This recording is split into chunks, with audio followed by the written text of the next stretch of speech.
In the shadows of 1970s Harlem, when the streets whispered secrets and fortunes were built on powder and betrayal, one man rose from the tobacco fields of North Carolina to become America's most notorious drug kingpin.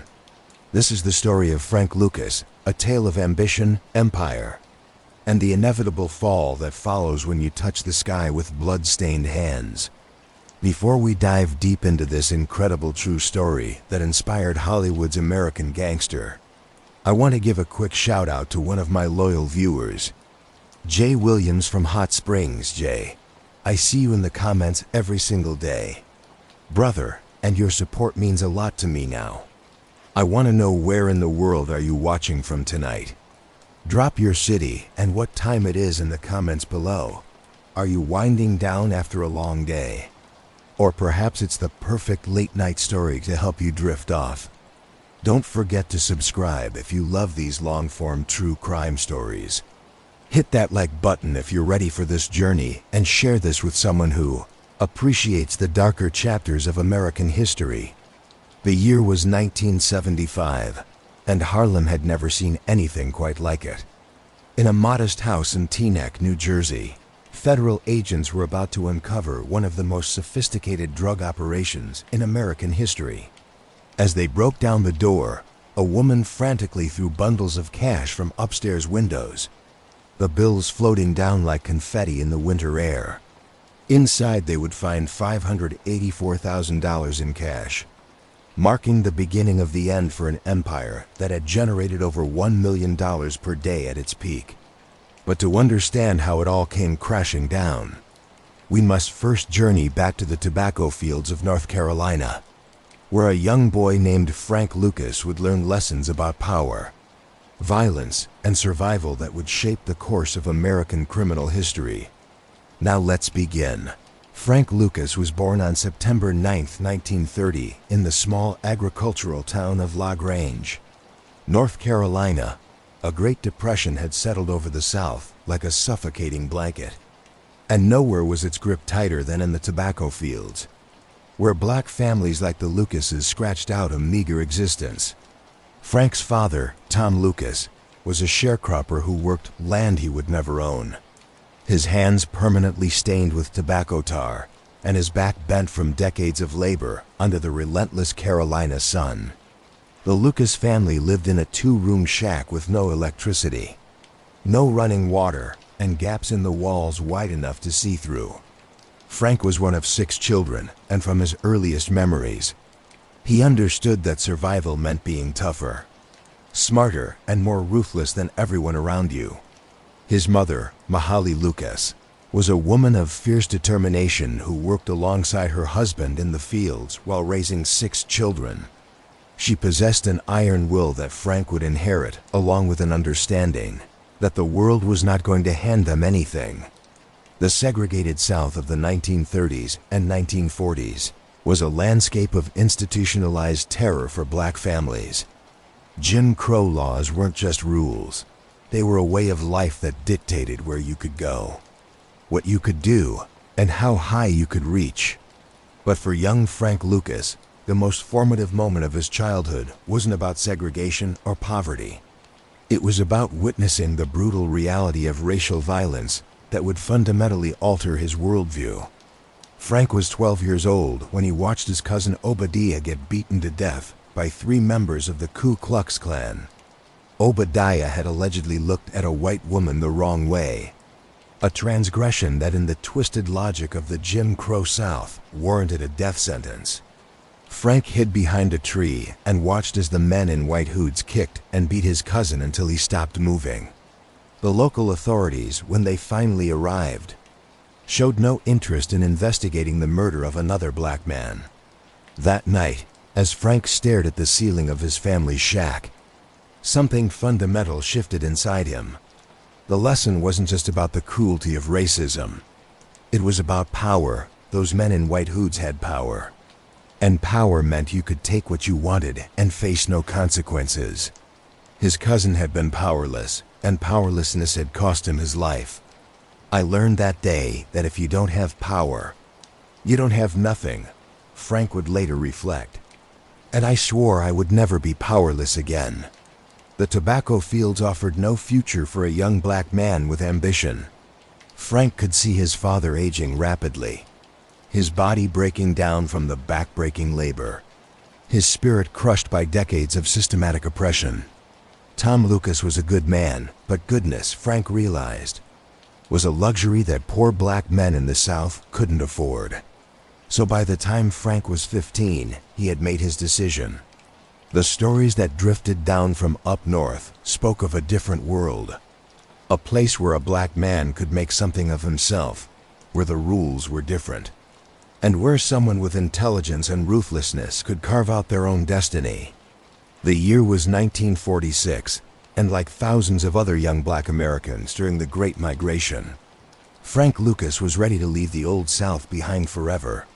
The journey from LaGrange to Harlem was more than just a geographical relocation. It was a transformation that would reshape Frank Lucas from a country boy into an urban predator.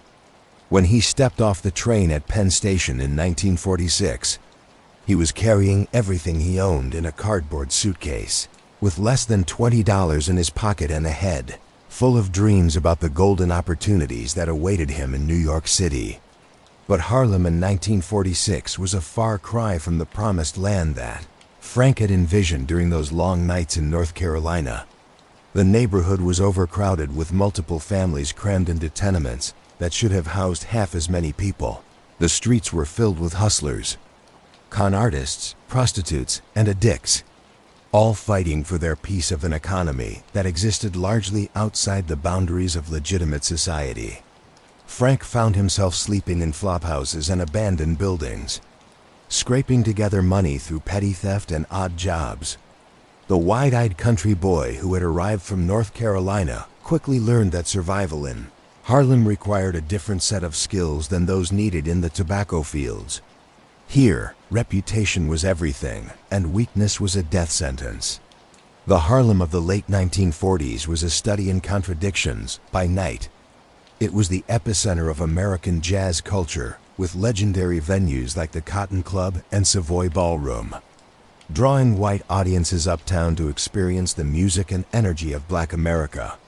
But during the day, it was a community under siege, segregated, underfunded, and largely ignored by the city's power structure.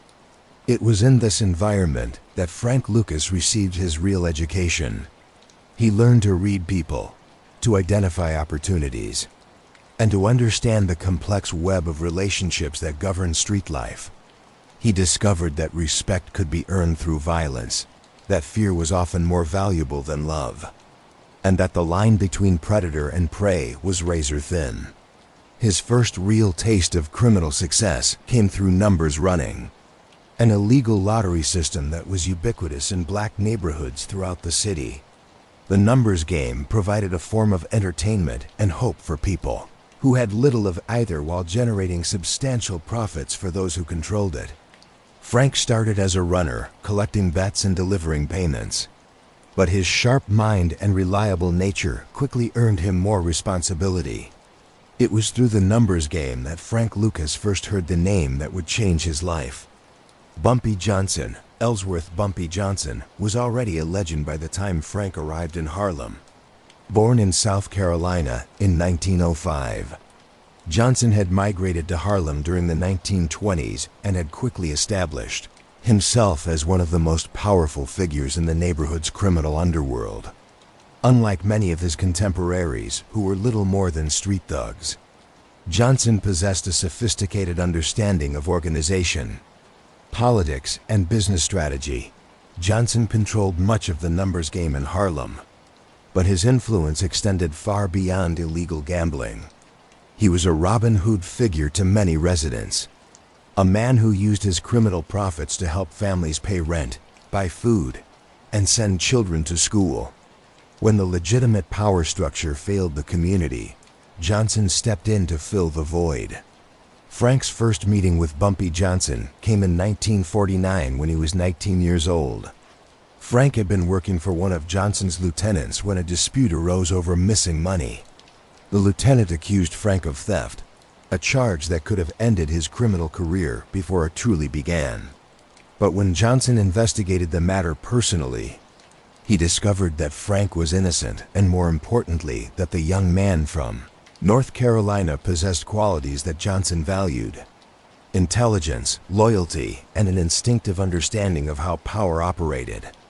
"You remind me of myself when I was your age," Johnson told Frank during their first extended conversation. "You got ambition, but you also got discipline. Most of these street punks got one or the other, but never both." Johnson began to take Frank under his wing, teaching him lessons that went far beyond the day-to-day mechanics of running an illegal operation. He showed Frank how to dress like a businessman, how to speak to different types of people, and how to project an image of respectability even while engaging in criminal activity. More importantly, Johnson taught Frank about patience and long-term thinking. While other criminals focused on immediate gratification, Johnson emphasized the importance of building sustainable enterprises that could generate profits for years or even decades. He showed Frank how to cultivate relationships with police officers, politicians, and legitimate businessmen. Relationships that could provide protection and opportunities. "The streets are just the beginning," Johnson would tell Frank. "The real money is in figuring out how to connect the streets to everything else. Wall Street, City Hall, the docks, the airports. That's where you make the kind of money that can change everything." Under Johnson's tutelage, Frank learned to see crime not as a series of isolated illegal acts, but as a business system that required the same skills as any other enterprise: strategic planning, human resource management, financial analysis, and risk assessment. Johnson's operation was sophisticated enough to rival many legitimate businesses with detailed record keeping, regular meetings, and clearly defined hierarchies. But perhaps the most important lesson Johnson taught Frank was about respect. In the criminal underworld, respect was the difference between success and failure. Between life and death, respect couldn't be bought or inherited. It had to be earned through a combination of intelligence, ruthlessness, and consistency. The relationship between Bumpy Johnson and Frank Lucas was more than just that of mentor and student. It was a partnership that would fundamentally reshape Harlem's criminal landscape during the 1950s and early 1960s.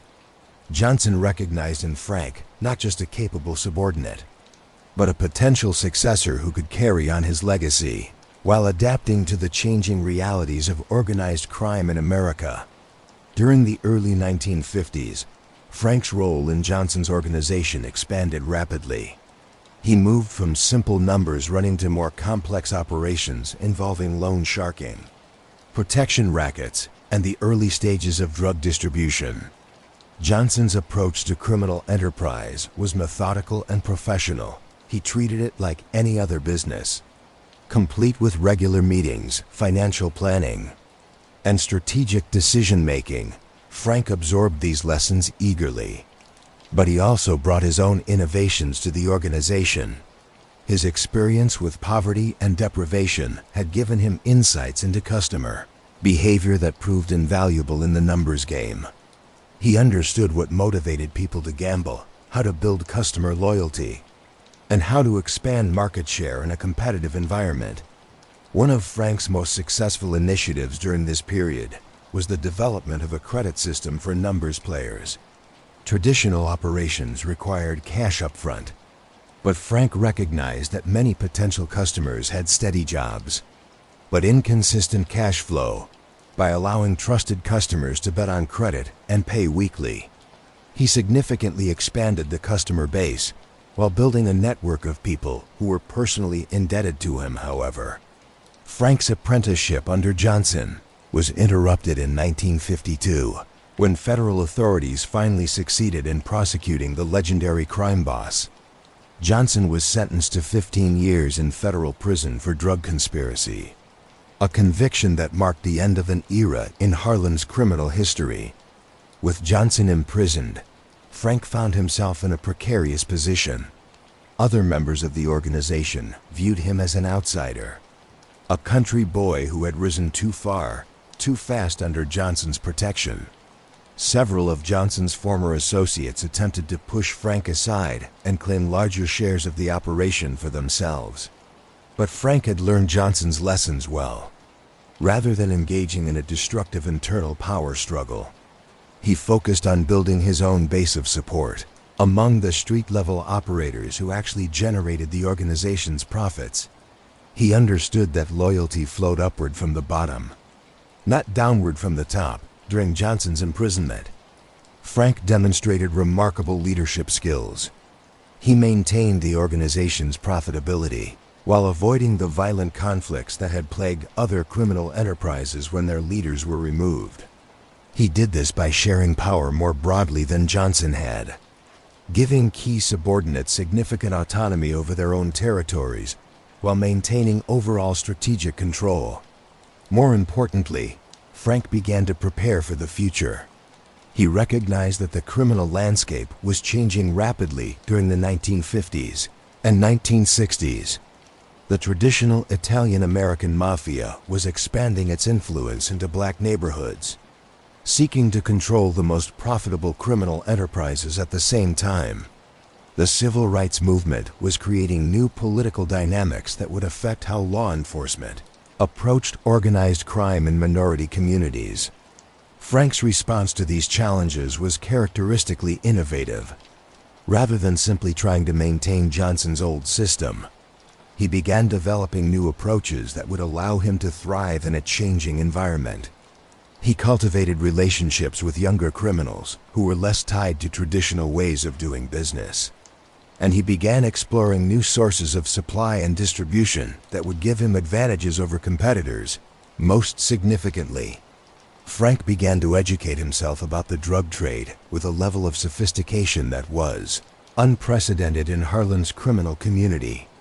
While other operators focused on street-level distribution, Frank studied the entire supply chain from production in foreign countries to wholesale distribution networks to retail sales strategies. He recognized that the drug trade was fundamentally different from other forms of organized crime. Numbers running and loan sharking were local businesses that depended on personal relationships and community ties. But drugs were a global commodity business that required different skills and different organizational structures. Frank began reaching out to contacts beyond Harlem, to criminals in other cities who were dealing with similar challenges, to military personnel who had experience in Southeast Asia, and to legitimate businessmen who understood international trade and finance. He was building a network that would serve him well when Johnson eventually returned from prison. When Johnson was released in 1963, he found that Frank had not only maintained the organization during his absence, but had actually strengthened it. The operation was more profitable, more sophisticated, and better positioned for future growth than it had been when Johnson went to prison. Johnson was impressed by Frank's performance, but he was also aware that his protege had outgrown his role as a subordinate. The two men maintained their friendship and mutual respect, but it was clear that Frank was ready to strike out on his own. "You don't need me anymore," Johnson told Frank shortly after his release. "You learned everything I could teach you, and now you got ideas I never thought of. It's time for you to build your own thing." The death of Bumpy Johnson on July 7, 1968, marked a watershed moment, not just in Frank Lucas's life, but in the entire history of organized crime in Harlem. Johnson collapsed from a heart attack while eating breakfast at Wells Restaurant on Lenox Avenue, surrounded by the neighborhood where he had held sway for nearly 4 decades. His passing created a power vacuum that would reshape the criminal landscape of New York City.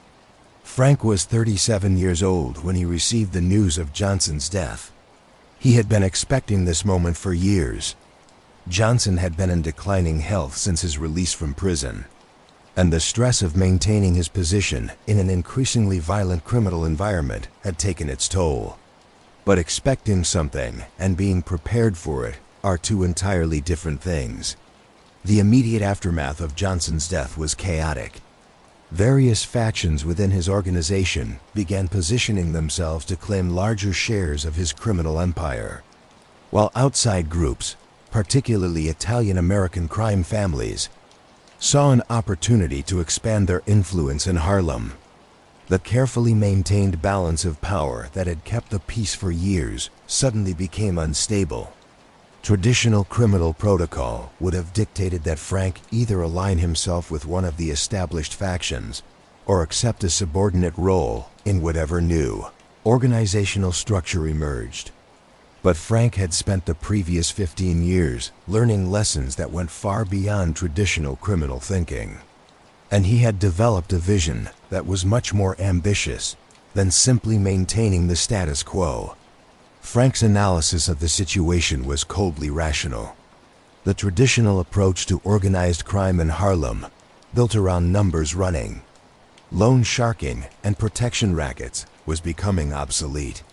The numbers game was being challenged by state-run lotteries that offered better odds and legal protection. Loan sharking was increasingly risky as federal authorities cracked down on organized lending schemes. Protection rackets were losing relevance as legitimate businesses either moved out of the neighborhood or developed their own security arrangements. But the drug trade was different. Demand was growing rapidly, profit margins were enormous, and the market was still relatively underdeveloped compared to what Frank believed it could become. More importantly, the drug trade offered opportunities for innovation and efficiency, improvements that could provide significant competitive advantages. Frank's key insight was that most drug operations were unnecessarily complicated and inefficient. Traditional suppliers typically went through multiple layers of middlemen: importers who bought from foreign producers, wholesalers who bought from importers, distributors who bought from wholesalers, and retailers who bought from distributors. Each layer added cost while reducing quality, as drugs were frequently cut with additives to increase profits. The Italian-American crime families that were expanding into drug trafficking were using the same organizational model they had developed for other criminal enterprises: hierarchical structures with multiple layers of insulation between leadership and street-level operations. This approach provided some legal protection for top-level figures, but it also created inefficiencies and communication problems that Frank believed he could exploit. Frank's revolutionary idea was to eliminate as many middlemen as possible by establishing a direct connection between producers in Southeast Asia and street-level distributors in Harlem. This would allow him to offer a higher quality product at a lower price while maintaining larger profit margins than his competitors. The concept was elegant in its simplicity, but implementing it would require resources, connections, and logistical capabilities that went far beyond anything that had been attempted before in the drug trade. Frank would need to establish reliable supply lines across thousands of miles, develop sophisticated money laundering operations, and build a distribution network that could handle massive volumes of product while maintaining security. Most challenging of all, he would need to do all of this while avoiding the attention of federal law enforcement agencies that were becoming increasingly sophisticated in their approach to investigating organized crime. The days when local police corruption could provide adequate protection were ending, replaced by an era of federal task forces, wiretapping technology, and international law enforcement cooperation. But Frank believed he had advantages that his competitors lacked. His experience in Johnson's organization had taught him the importance of maintaining a low profile while building real power. His understanding of business principles allowed him to think strategically about market dynamics and competitive positioning. Most importantly, his willingness to innovate gave him opportunities that more traditional criminals would never recognize. The decision to break away from traditional criminal networks wasn't just about business strategy. It was also about personal autonomy. Frank had spent nearly 2 decades working for other people, first as Johnson's subordinate and then as part of the broader Harlem criminal establishment. Johnson's death had freed him from his most important obligation, and Frank was determined never again to be dependent on anyone else's protection or approval. In the weeks following Johnson's funeral, Frank began the process of assembling the resources and relationships he would need to implement his vision. He quietly recruited key personnel from Johnson's former organization, focusing on individuals who shared his ambition and his willingness to take risks. He began reaching out to contacts in the military and international business communities who could help him establish supply lines. Most importantly, he began accumulating the capital he would need to finance his operation. Frank's approach to building his new organization was methodical and patient. He understood that rushing could attract unwanted attention or lead to critical mistakes that could destroy everything before it had a chance to succeed. Instead, he spent months laying groundwork, building relationships, and developing the operational capabilities that would be essential for success. By the end of 1968, Frank Lucas had made the transition from protege to independent operator. But the real test of his vision was still ahead of him. Building a theoretical framework for a new approach to organized crime was one thing. Actually implementing it in the real world was something else entirely. The turning point in Frank Lucas's criminal career came in 1969 when he made a decision that would seem impossible to outside observers, but was perfectly logical given his strategic vision. He decided to travel to Southeast Asia to establish direct connections with heroin producers in the Golden Triangle region. The Golden Triangle, the mountainous area where Thailand, Myanmar, then Burma, and Laos meet, had become the world's largest opium-producing region during the 1960s. The ongoing conflict in Vietnam had disrupted traditional drug trafficking routes while simultaneously creating new opportunities for ambitious entrepreneurs willing to take extraordinary risks. Frank's decision to travel personally to Southeast Asia reflected his understanding that the drug trade was fundamentally a relationship business.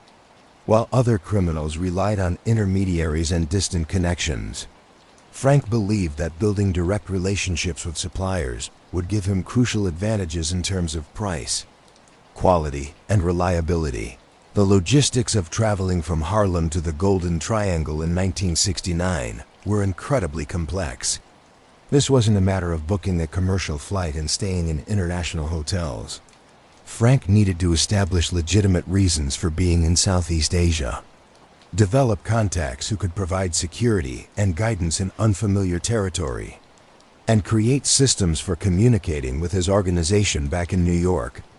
Frank's solution to these challenges demonstrated the same innovative thinking that had characterized his approach to other aspects of his criminal enterprise.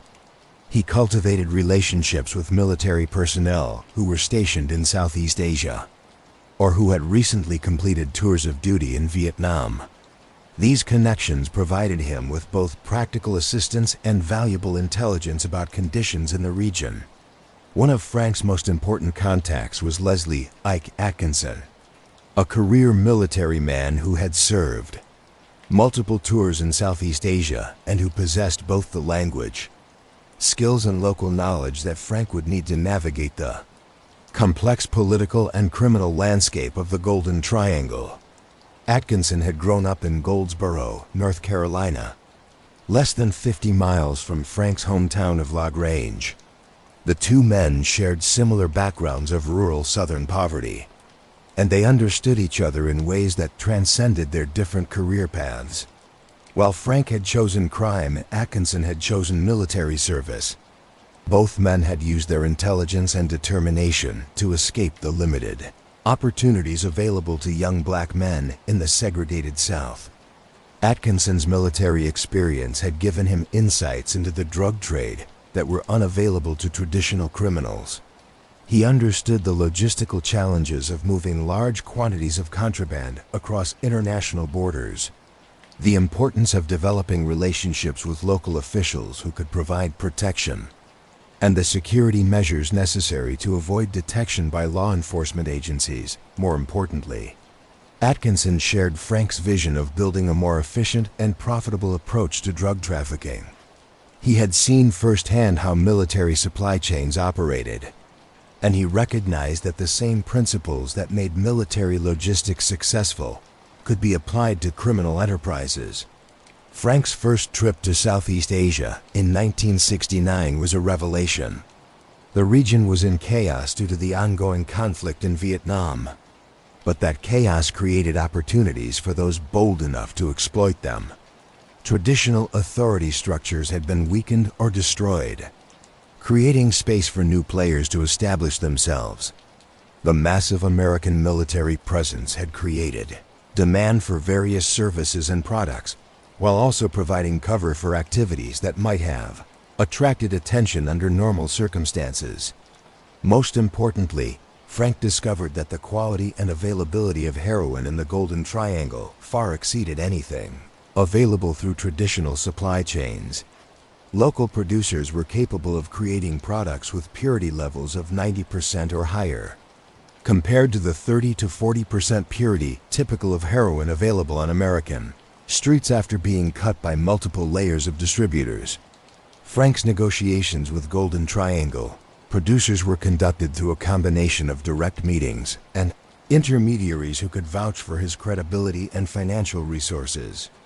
The key to success was demonstrating that he represented a reliable, long-term customer who could handle large volumes and make prompt payments.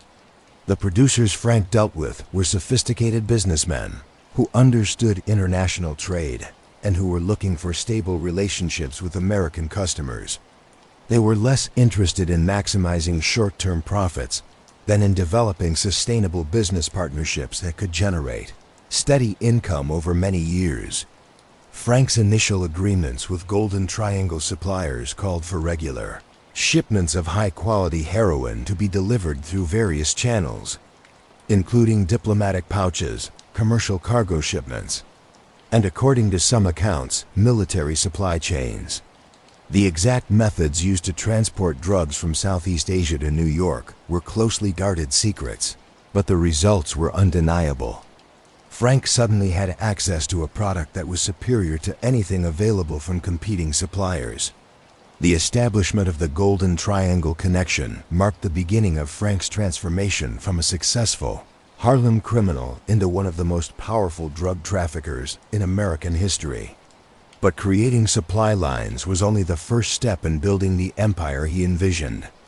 The real challenge would be developing distribution networks, money laundering operations, and security systems that could handle the massive scale of the enterprise he was creating.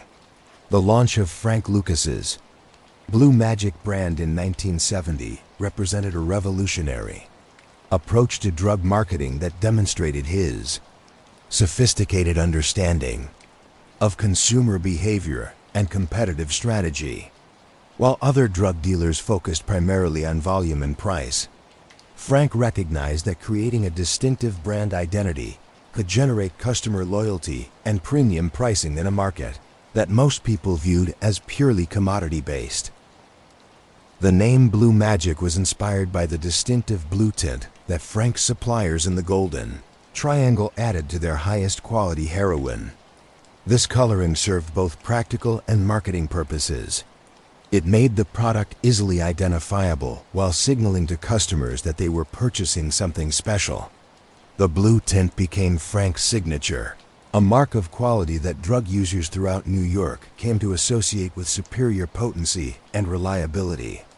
But the marketing strategy behind Blue Magic went far deeper than simple product differentiation. Frank understood that drug addiction created unique consumer dynamics that could be exploited by suppliers who understood psychology as well as chemistry. Addicts weren't just looking for chemical highs. They were seeking consistency, reliability, and a sense of connection to sources they could trust. Frank's approach to building the Blue Magic brand was methodical and professional. He began by identifying the most influential drug users in key neighborhoods, people whose opinions and purchasing decisions were closely watched by other addicts. These opinion leaders received free samples of Blue Magic along with personal attention from Frank's most trusted distributors. The quality difference was immediately apparent. While most heroin available on New York streets had been cut multiple times with various additives, reducing purity to 30% or lower, Blue Magic maintained purity levels of 90% or higher. This meant that customers needed smaller quantities to achieve the same effects, making Blue Magic economically attractive even at premium prices. Frank's pricing strategy was counterintuitive but brilliant. Instead of charging premium prices for his premium product, he initially priced Blue Magic at the same level as or slightly below competing products. This allowed him to rapidly build market share while establishing his brand's reputation for value as well as quality. Once Blue Magic had established a strong customer base, Frank gradually increased prices while maintaining the superior quality that had attracted customers initially. Drug addiction created relatively inelastic demand. Customers who had become accustomed to Blue Magic's quality were reluctant to switch to inferior products even when prices rose. The distribution network Frank built around Blue Magic was unlike anything that had existed previously in the drug trade. While most drug operations were organized around territorial boundaries with different dealers controlling specific neighborhoods or street corners, Frank's network was organized around brand loyalty and product quality. Frank recruited distributors based on their business skills rather than their capacity for violence. He was looking for people who understood customer service, inventory management, and relationship building. Many of his key distributors were people who had worked in legitimate retail businesses before entering the drug trade, and they brought professional skills that gave Frank's operation significant advantages over competitors. The Blue Magic distribution network operated more like a franchise system than a traditional criminal organization. Individual distributors were given exclusive rights to sell Blue Magic in specific territories, but they were also required to meet quality standards and follow operational procedures that Frank's organization had developed. These standards included requirements for customer service, product handling, and financial record-keeping that were unprecedented in the drug trade.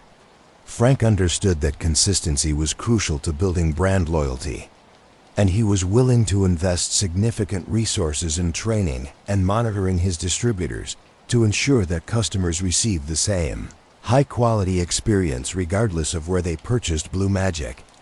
The success of Blue Magic created a competitive crisis for other drug suppliers in New York. Frank was offering a superior product at competitive prices through a distribution network that provided better customer service than anything else available. Traditional suppliers found themselves losing market share rapidly as customers switched to Blue Magic. Some competitors attempted to respond by improving their own products or reducing their prices, but they lacked Frank's direct connections to high-quality sources in Southeast Asia. Others tried to compete through violence, threatening Frank's distributors or attacking his customers. But Frank's organization was prepared for this response and had developed security measures that protected their operations. The most frustrated competitors were the Italian-American crime families, who had been expanding their influence in the drug trade during the late 1960s. These organizations had significant resources and extensive experience in organized crime, but they were structured around traditional approaches that emphasized territorial control and intimidation, rather than customer service and product quality. Frank's success with Blue Magic demonstrated that the drug trade was evolving in ways that traditional organized crime hadn't anticipated. Customers were becoming more sophisticated and discriminating, creating opportunities for suppliers who understood modern marketing and business management principles.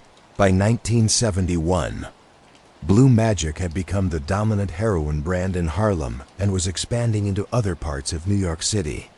Frank's organization was generating profits that exceeded those of many legitimate businesses, while building a customer base that was fiercely loyal to his brand. The success of Blue Magic also created new challenges for Frank's organization.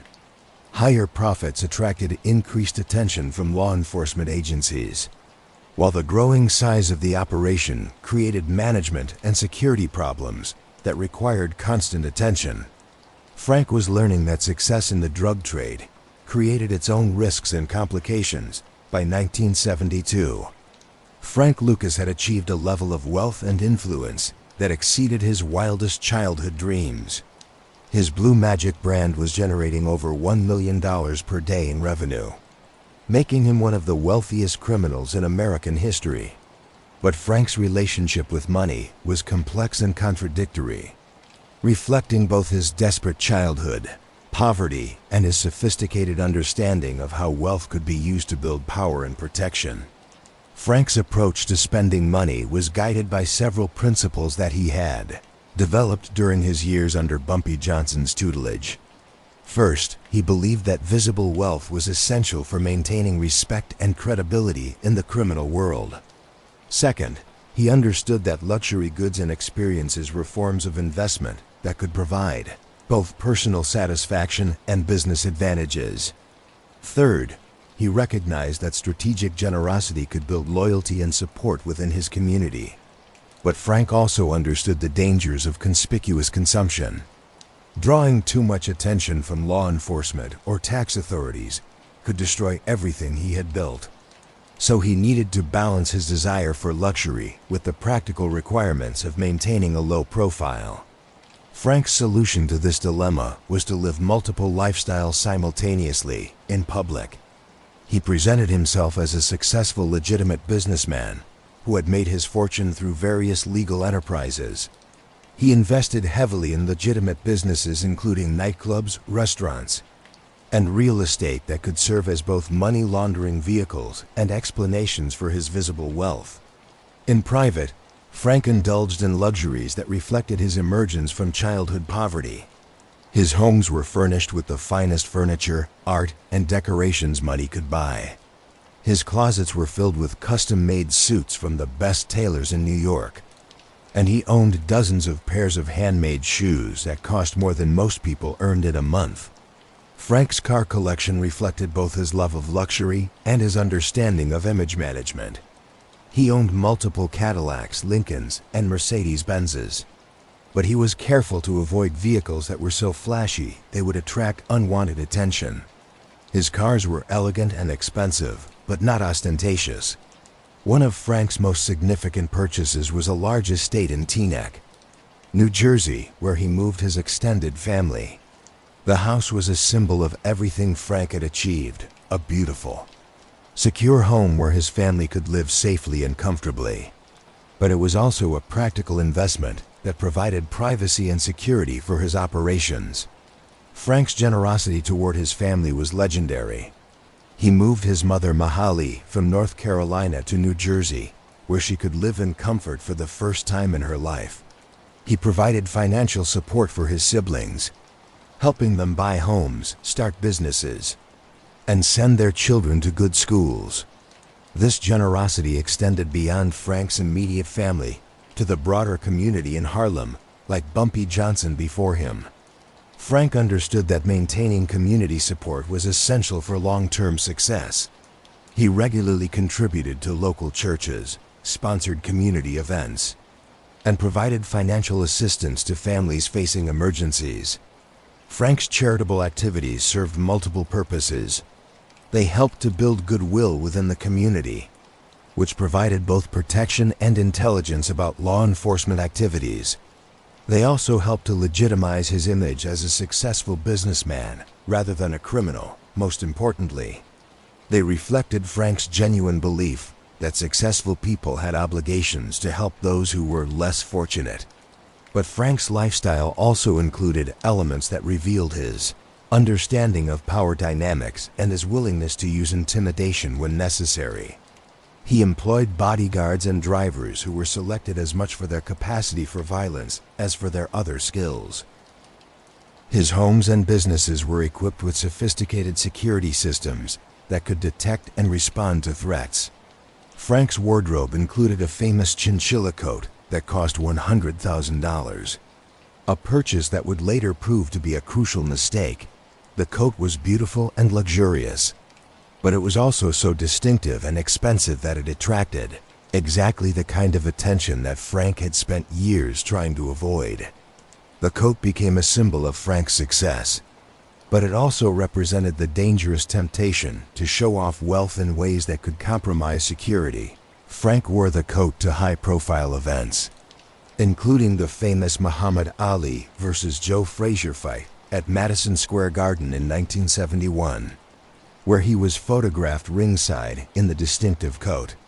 That photograph would eventually be seen by Detective Richie Roberts, who began wondering how an unknown black man could afford to sit ringside at the most expensive sporting event of the year while wearing a coat that cost more than most people's homes. The coat that had been intended to demonstrate Frank's success became the first thread that law enforcement would pull to unravel his entire empire. Frank's social life during this period reflected his position at the intersection of legitimate and criminal society. He attended charity galas and business conferences where he mingled with politicians, entertainers, and legitimate businessmen who had no idea about the source of his wealth. He also maintained relationships within the criminal world, carefully balancing cooperation and competition with other powerful figures. The lifestyle that Frank built around his drug empire was in many ways the realization of the American dream. A poor boy from the rural South who had used intelligence, determination, and ruthlessness to achieve wealth and success. But it was also unsustainable, built on a foundation of illegal activities that created constant risks and required constant vigilance to maintain. In the pantheon of American law enforcement, few figures present as complex a portrait as Detective Richie Roberts, born in the Bronx in 1937. Roberts grew up in a working-class Italian-American family that instilled in him a sense of duty and an unwavering moral compass that would define his career, and ultimately, his destiny as the man who would bring down Frank Lucas. Roberts's path to becoming a police officer was not driven by childhood dreams of heroism or justice, but rather by practical considerations and a desire for stable employment. After a stint in the military and various civilian jobs, he joined the Newark Police Department in 1963 at a time when American policing was undergoing fundamental changes that would reshape law enforcement for decades to come. The 1960s represented a pivotal moment in American law enforcement history. Traditional policing methods that had relied heavily on local connections, personal relationships, and informal arrangements were being challenged by new approaches that emphasized professionalism, federal oversight, and sophisticated investigative techniques. Roberts found himself at the center of this transformation, serving in a department that was struggling to adapt to changing social conditions and new forms of criminal activity. Newark in the 1960s was a city in crisis. Economic decline, racial tensions, and urban decay had created conditions that fostered both petty crime and sophisticated criminal organizations. The police department was underfunded, understaffed, and plagued by corruption scandals that had undermined public trust and operational effectiveness. It was in this challenging environment that Roberts developed the reputation for honesty and integrity that would define his career. The incident that established his legend occurred in 1968 when Roberts and his partner discovered nearly $1 million in cash in the trunk of a car they had pulled over during a routine traffic stop. In a department where corruption was routine and expected, Roberts made the extraordinary decision to turn in the entire amount rather than keeping any portion for himself. This decision shocked his colleagues and superiors who had assumed that Roberts would follow the unwritten rules that governed police behavior in corrupt departments. Some officers viewed his honesty as admirable.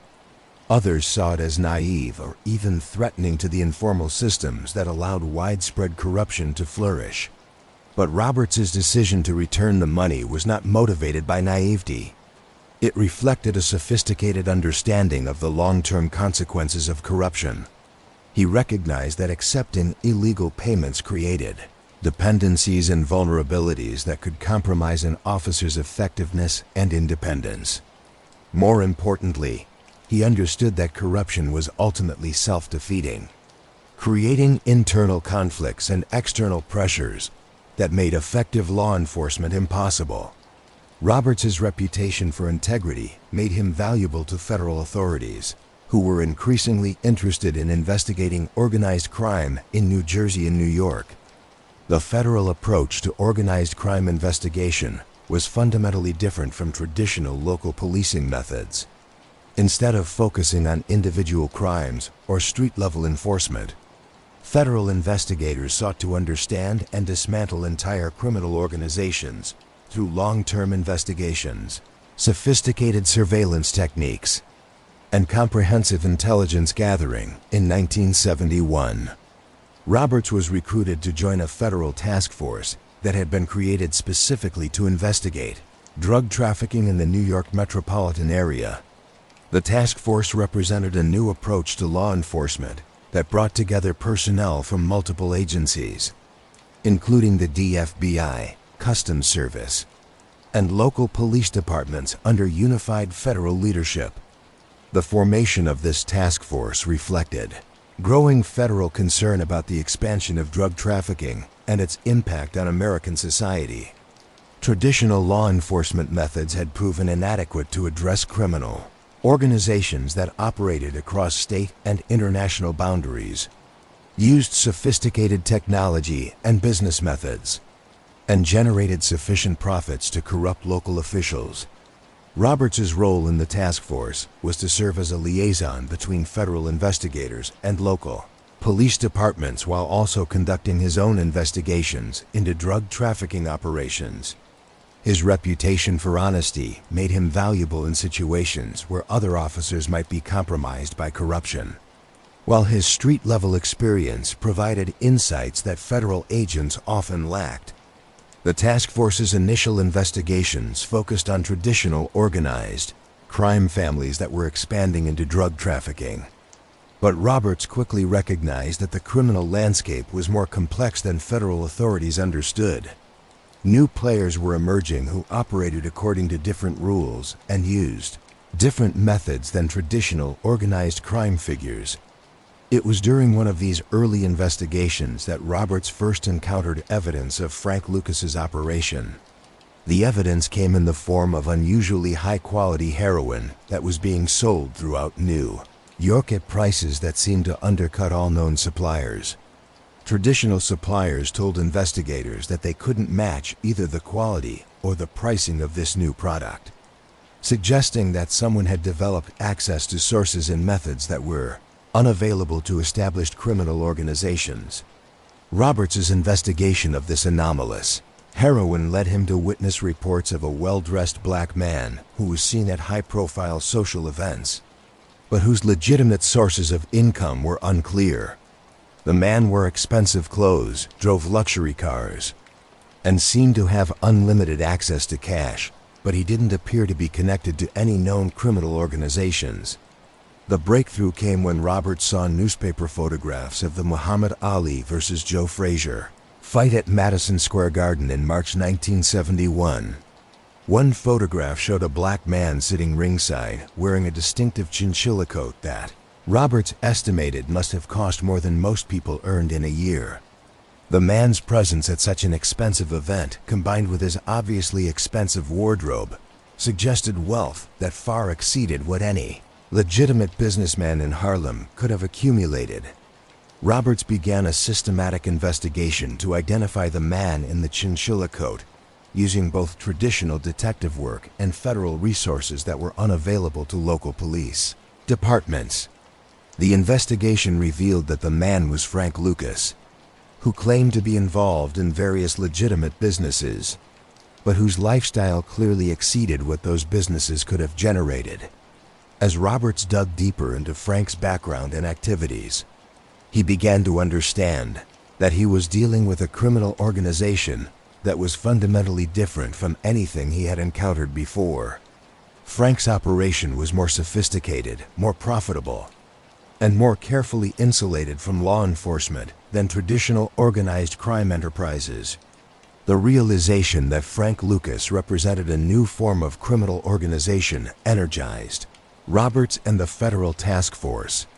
They understood that successfully investigating and prosecuting Frank's operation would require new techniques and unprecedented levels of cooperation between different law enforcement agencies. The federal investigation of Frank Lucas's drug empire began in earnest in late 1971. marking the beginning of one of the most complex and sophisticated law enforcement operations in American criminal history. Detective Richie Roberts and his federal task force colleagues quickly discovered that investigating Frank's organization would require resources, techniques, and patience that went far beyond traditional police work. The initial challenge was simply understanding the scope and structure of Frank's operation. Traditional organized crime investigations could rely on established patterns and known relationships. But Frank's organization was unlike anything that law enforcement had encountered before. His direct connections to Southeast Asian suppliers, his innovative distribution networks, and his careful compartmentalization of information made conventional investigative approaches largely ineffective.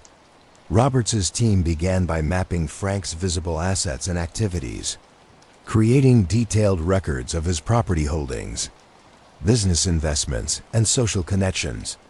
They discovered that Frank owned interests in numerous legitimate businesses throughout New York and New Jersey, including restaurants, nightclubs, and real estate ventures that could serve as money laundering vehicles. More importantly, they identified patterns of activity that suggested Frank was moving large amounts of cash through the financial system on a regular basis. Bank records showed deposits and transfers that far exceeded what Frank's claimed legitimate businesses could have generated, while also revealing complex networks of accounts and transactions that appeared designed to obscure the sources and destinations of money. The task force's financial investigation was supported by new federal laws and regulations that gave law enforcement agencies unprecedented access to banking records and financial information. The Bank Secrecy Act of 1970 had created new reporting requirements for large cash transactions, while also giving federal investigators new tools for tracking money movements that cross state and international boundaries. But financial investigation was only one component of the comprehensive approach that Roberts's team developed to understand Frank's organization. They also initiated extensive surveillance operations that employed both traditional methods and new technologies that were becoming available to federal law enforcement agencies. Surveillance of Frank and his associates revealed the sophistication of his security measures. Frank routinely used multiple vehicles and routes when traveling, employed counter-surveillance techniques that suggested professional training, and communicated through methods that were designed to avoid electronic interception. Frank's organization also demonstrated remarkable discipline in maintaining operational security. Members rarely discussed business matters in locations where they might be overheard, used coded language when communication was necessary, and compartmentalized information so that individual participants knew only what was necessary for their specific roles. These security measures made traditional surveillance and intelligence gathering techniques largely ineffective, forcing Roberts's team to develop new approaches that could penetrate Frank's operational security. They began using long-term undercover operations, sophisticated electronic surveillance equipment, and intelligence gathering techniques that had been developed for international espionage operations. One of the most important breakthroughs came when investigators identified key members of Frank's family who were involved in various aspects of the operation. Frank's brothers and other relatives had been recruited to handle money laundering, transportation, and distribution activities, creating a network of trusted participants who were less likely to cooperate with law enforcement than outsiders might be. The involvement of Frank's family members created both opportunities and challenges for investigators. Family relationships provided investigators with additional targets for surveillance and potential prosecution, while also creating emotional pressures that might eventually convince some participants to cooperate with authorities. Roberts's team began developing detailed profiles of Frank's family members, documenting their roles in the organization and identifying potential vulnerabilities that could be exploited during interrogations or plea negotiations. They discovered that several family members were living lifestyles that clearly exceeded their legitimate income. making them potential targets for tax evasion and money laundering prosecutions. The investigation also revealed the international dimensions of Frank's operation, including his connections to suppliers in Southeast Asia and his use of various methods to transport drugs across international boundaries. This aspect of the case required cooperation with federal agencies that specialized in international investigations, including the Customs Service and various intelligence agencies. The international component of the investigation was particularly complex because it involved activities in countries where American law enforcement agencies had limited jurisdiction and capabilities. Investigators needed to work through diplomatic channels and international law enforcement organizations to gather intelligence and evidence about Frank's supply networks. As the investigation progressed throughout 1972 and 1973, Roberts' team began to understand the full scope of Frank's achievements. His organization was generating profits that exceeded those of many Fortune 500 companies, while maintaining operational security that was superior to most traditional organized crime enterprises.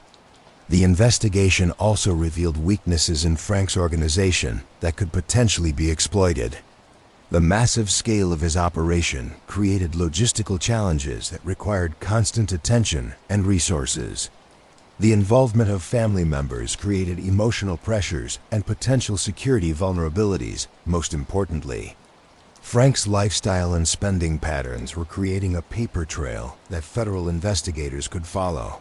By 1973, Roberts' team had assembled a comprehensive understanding of Frank's organization and was beginning to develop strategies for dismantling it. They had identified key participants, mapped financial networks, and documented patterns of criminal activity that could support federal prosecutions. But they also understood that Frank was not a passive target who would simply allow his organization to be destroyed. As law enforcement pressure increased, Frank began implementing additional security measures and operational changes designed to protect his empire from federal investigation. The stage was set for a complex cat-and-mouse game between one of America's most sophisticated criminal organizations and one of its most determined law enforcement teams. The outcome would depend not just on investigative skills and resources, but on the ability of each side to adapt to changing circumstances and anticipate their opponent's moves. Roberts understood that he was dealing with an adversary who possessed intelligence, resources, and determination that matched his own. The investigation of Frank Lucas would test every skill and capability that federal law enforcement had developed, while also requiring new approaches and techniques that had never been attempted before. By 1974, the federal investigation of Frank Lucas had evolved into one of the most comprehensive and sophisticated law enforcement operations in American history. Detective Richie Roberts and his task force had assembled a detailed understanding of Frank's organization, but translating that knowledge into successful prosecutions would require evidence that could meet federal court standards, while also surviving the aggressive defense strategies that Frank's wealth could purchase. Pressure on Frank's organization came from multiple directions simultaneously. Financial investigations had identified suspicious banking patterns that attracted the attention of IRS investigators, while surveillance operations had documented meetings and activities that suggested ongoing criminal conspiracies. Most importantly, the task force had begun recruiting informants from within Frank's organization who could provide insider information about operations and planning. The recruitment of informants from within Frank's organization was particularly challenging because of the loyalty and fear that Frank had cultivated among his associates. Frank's reputation for both generosity and ruthlessness meant that potential informants understood the risks they would face if their cooperation with law enforcement was discovered. Roberts' team used a combination of legal pressure and financial incentives to encourage cooperation from Frank's associates. Lower-level participants who were arrested on drug charges were offered reduced sentences in exchange for information about higher-level operations. Family members who were facing tax evasion charges were given opportunities to avoid prison time by providing intelligence about money laundering activities. But the most valuable intelligence came from unexpected sources. Legitimate businessmen who had become inadvertently involved in Frank's money laundering operations. Military personnel who had witnessed suspicious activities in Southeast Asia. And financial professionals who had processed transactions that they eventually realized were connected to criminal activities. These sources provided investigators with insights into aspects of Frank's operation that would have been impossible to discover through surveillance or traditional investigative techniques. They revealed the specific methods used to transport drugs from Southeast Asia, the techniques employed to convert drug profits into apparently legitimate investments, and the relationships that Frank had developed with corrupt officials who provided protection and information. As the investigation intensified, Frank began to recognize that his organization was under serious threat from federal law enforcement. His security measures became more elaborate and sophisticated, while his operational procedures were modified to reduce vulnerabilities that investigators might exploit. Frank's response to increased law enforcement pressure demonstrated the same strategic thinking that had made his organization successful. Rather than simply increasing security measures randomly, he conducted systematic assessments of his vulnerabilities and implemented targeted countermeasures designed to address specific threats. One of Frank's most important defensive strategies was the compartmentalization of information within his organization. Key participants were told only what they needed to know for their specific roles, while overall strategic planning was limited to a small circle of trusted associates who were primarily family members.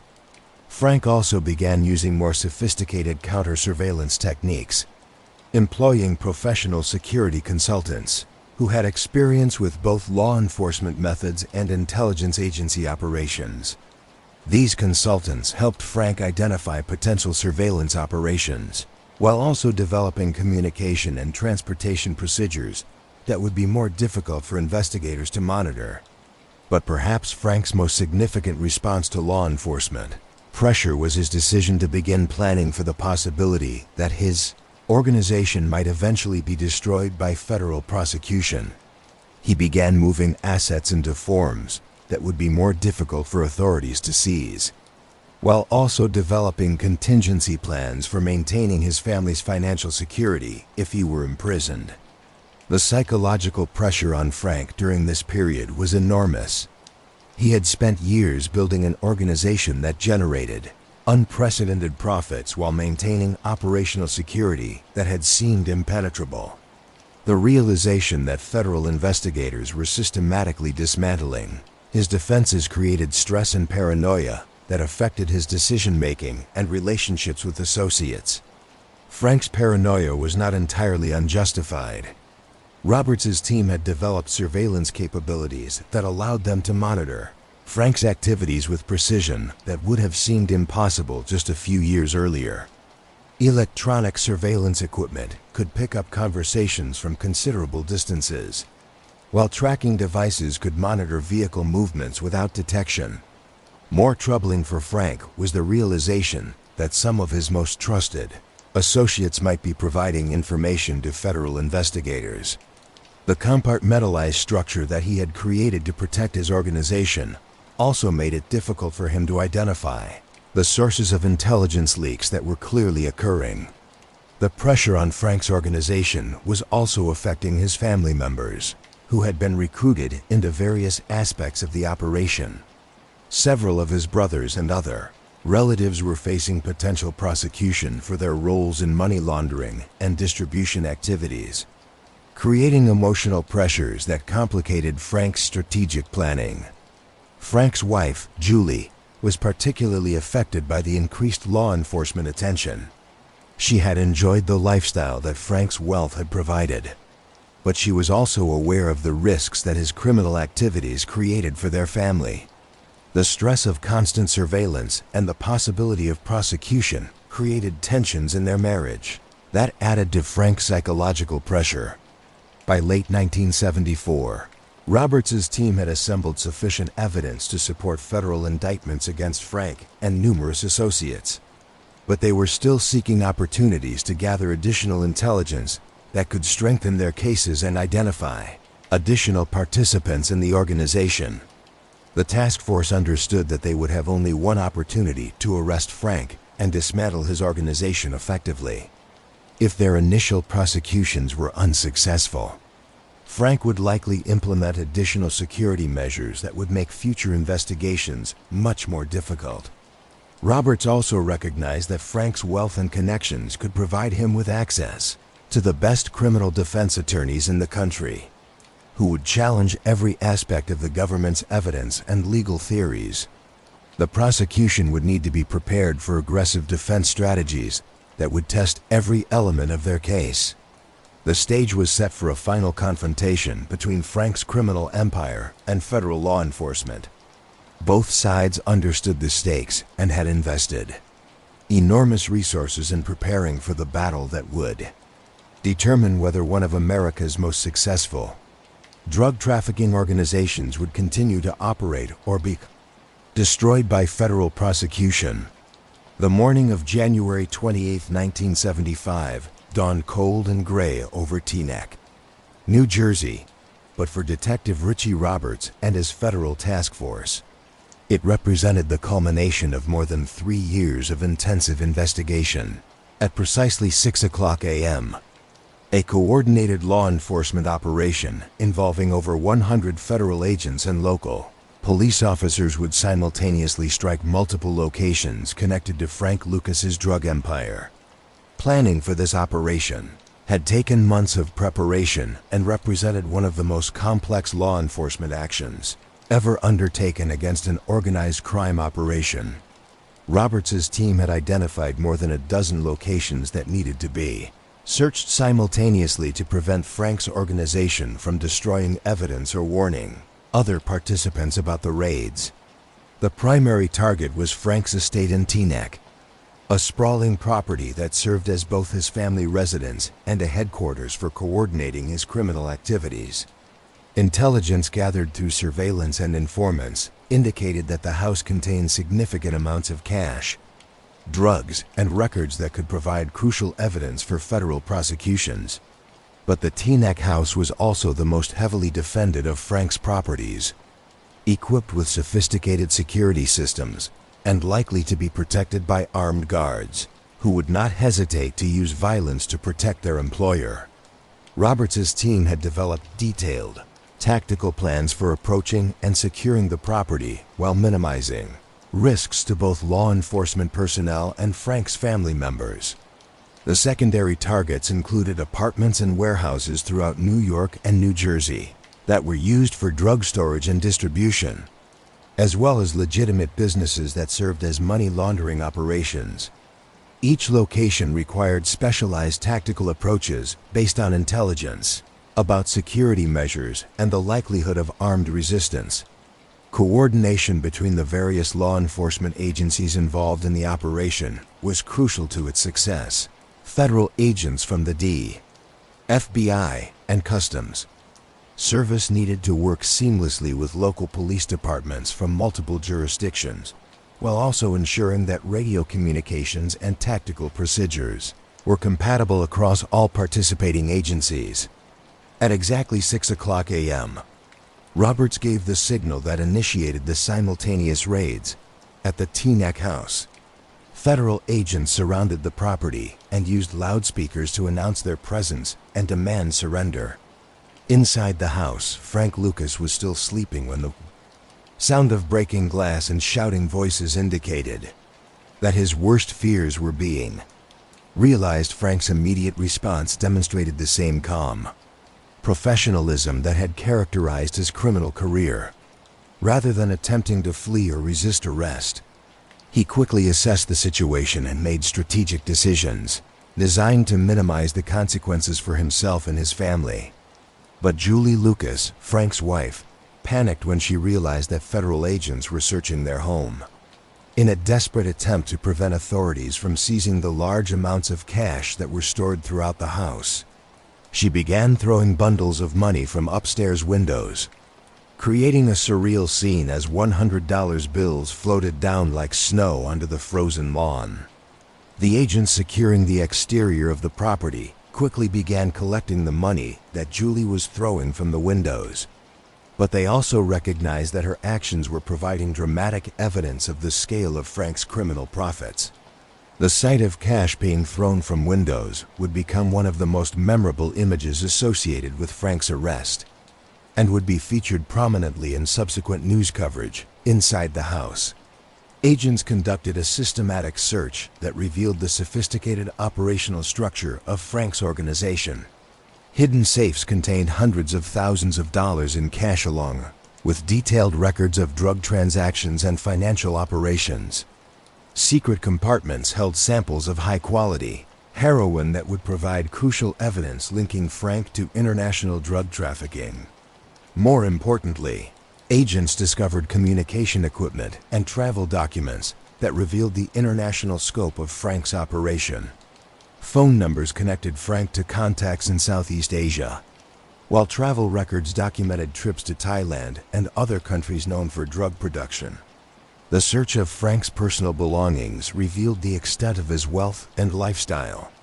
Closets contained dozens of expensive suits and hundreds of pairs of handmade shoes, while jewelry and watches worth hundreds of thousands of dollars were scattered throughout the house.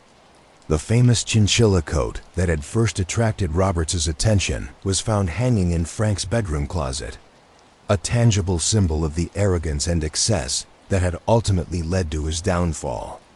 Frank's arrest was conducted with professional courtesy that reflected both his reputation for nonviolence and the respect that law enforcement officials had developed for his intelligence and organizational skills. Roberts personally handcuffed Frank and informed him of the charges that were being filed against him. "You got me," Frank acknowledged as Roberts placed him under arrest. "I knew this day would come eventually. I just hoped it would take longer." The conversation between Frank and Roberts during the arrest process revealed the complex relationship that had developed between the criminal and the detective who had pursued him. Both men recognized that they had been engaged in a sophisticated game of strategy and intelligence that had tested their respective skills and resources. Roberts later recalled being impressed by Frank's composure during the arrest process. "He didn't try to deny anything or make excuses," Roberts remembered. "He understood that we had done our job well, and he respected that. There was almost a sense of professional courtesy between us." The simultaneous raids at other locations connected to Frank's organization were equally successful. Agents seized large quantities of drugs, cash, and records at warehouses throughout New York and New Jersey. Several of Frank's key associates were arrested without incident, though some managed to escape and would need to be pursued through additional investigations. The total seizure from all locations exceeded $584,000 in cash, along with drugs with an estimated street value of several million. But more valuable than the physical evidence were the records and documents that provided investigators with detailed information about Frank's organizational structure, financial operations, and international connections. The success of the January 28th raids marked the effective end of Frank Lucas's drug empire. While some aspects of his organization would continue to operate temporarily, the arrest of key personnel and the seizure of crucial resources made it impossible for the operation to continue at its previous scale and profitability.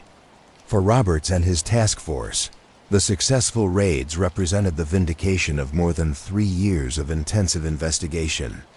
They had successfully dismantled one of the most sophisticated criminal organizations in American history, using innovative investigative techniques and unprecedented levels of interagency cooperation.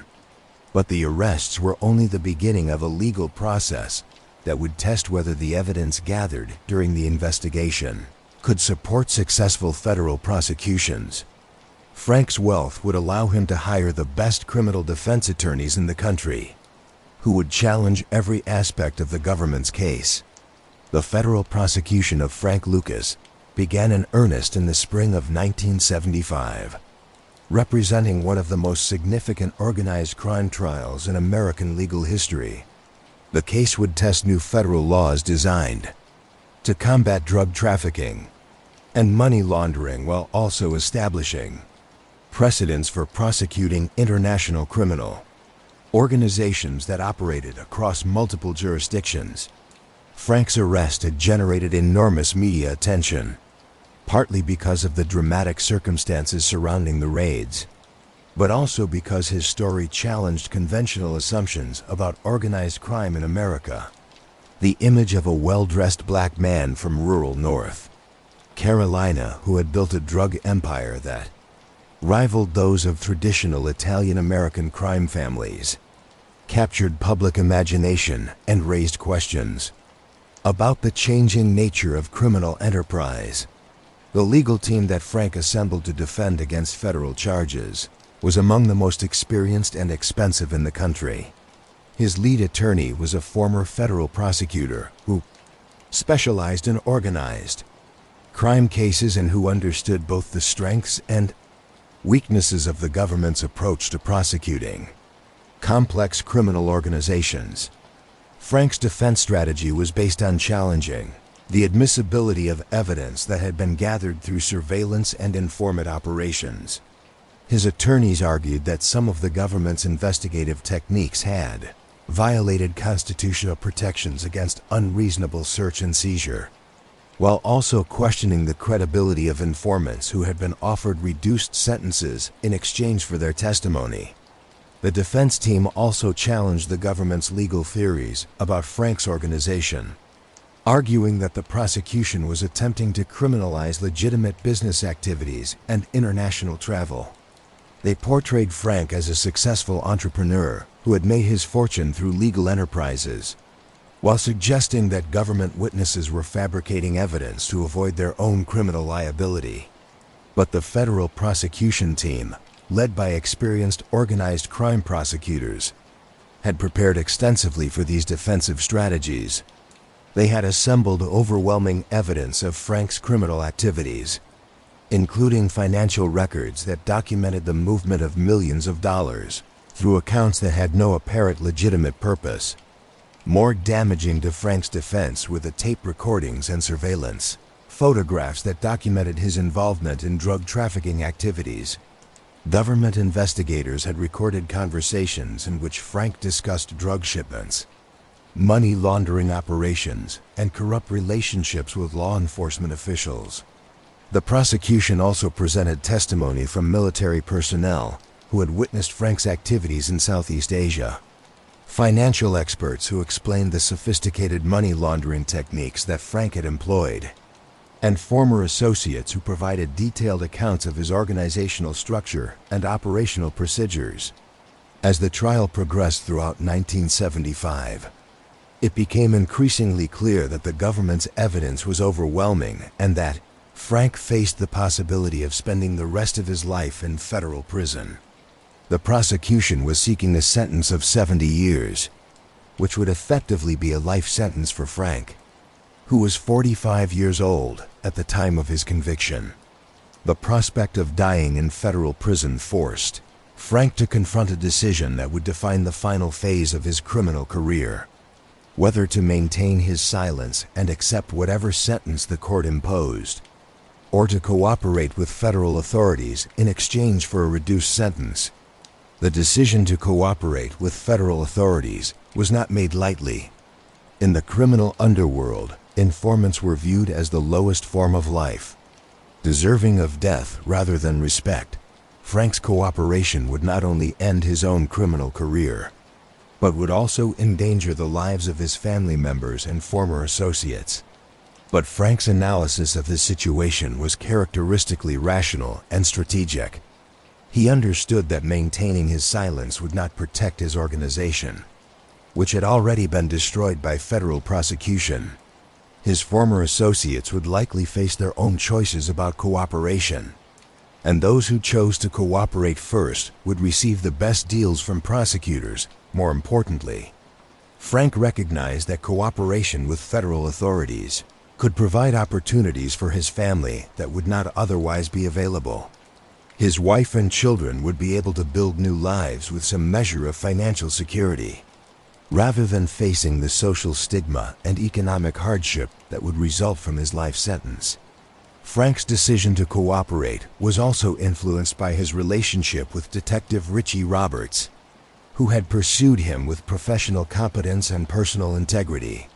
Roberts had treated Frank with respect throughout the investigation and arrest process, and Frank believed that Roberts would honor any agreements that were reached about cooperation and protection. The cooperation agreement that Frank negotiated with federal prosecutors was comprehensive and unprecedented. In exchange for providing detailed information about his own criminal activities and those of associates and competitors, Frank's sentence was reduced from 70 years to 15 years, with the possibility of further reductions based on the value of his ongoing cooperation.